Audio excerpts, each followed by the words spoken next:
Speaker, Representative Tulsi Gabbard from Hawaii. I'd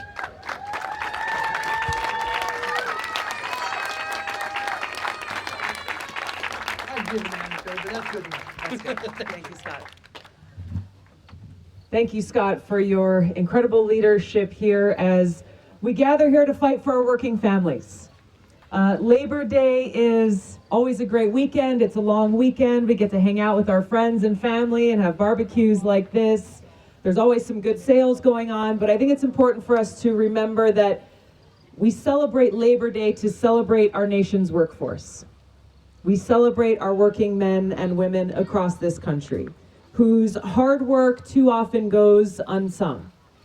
You know, if you watch the news, you read the headlines, you see the state of our economy is expressed through what is our GDP, how are the stocks doing, how are the Fortune 500 companies doing, but really there's never much talk about who makes up the engine of our economy.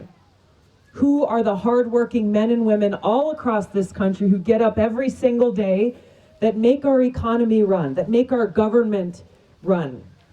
And this is why Labor Day is important, for us to be able to have these gatherings to remember this and to remember how we got here.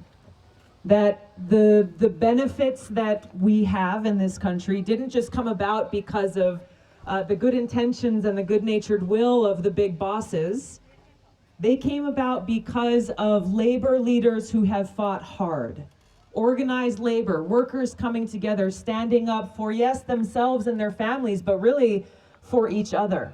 Fighting for good and safe working conditions, fighting for a living wage, fighting for a good pension. This is something in my home state of Hawaii that is rooted in our state's history. We've got a history rooted in agriculture.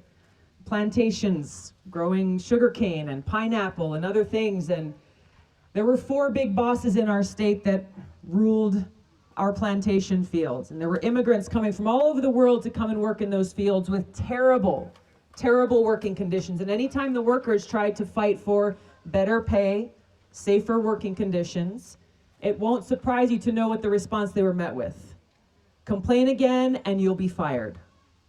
You'll easily be replaced, pitting one group of workers against the other, threatening their ability to provide for their families. These are the things that we're still seeing happening today. The thing that changed for us in Hawaii at that time was workers all across the state coming together and saying an attack against one of us is an attack against all of us. In the mid-1940s, they came together, over 20,000 workers, and shut down the entire economy of the state. And they said no more. That was the turning point then. And for us in our state, that turned our state over completely. Now to the point where today we have the largest number of labor union members per capita of any state in the country. This is why this is so important and why we cannot be complacent. Because as you're seeing here in Iowa now, you have some politicians and you have out-of-state corporations coming in and attacking your labor laws that have been hard fought and that are being undermined now.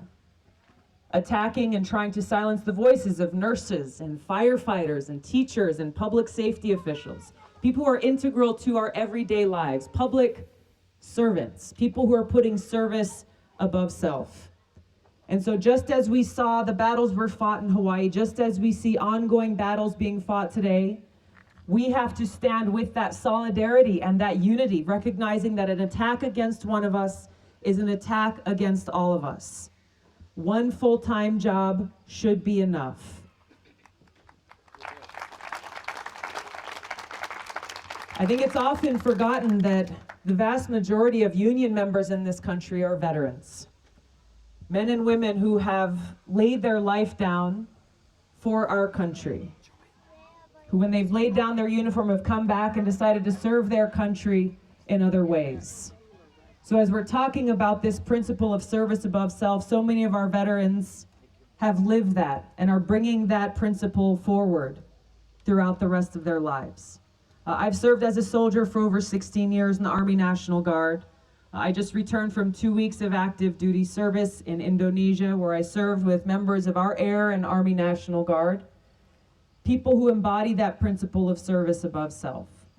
So as your president, I will stand with our working men and women, bringing this value of service above self to the White House, and stand up for organized labor and our right to collective bargaining to make sure that we are no longer complacent and we fight every day for those rights of our hardworking men and women in this country. Thank you all so much for everything that you are doing. Let's get J.D. Scholten elected so that you have representation in Congress and make sure that we win the White House in 2020. Thank you all so much. Great to see you out here today. Aloha.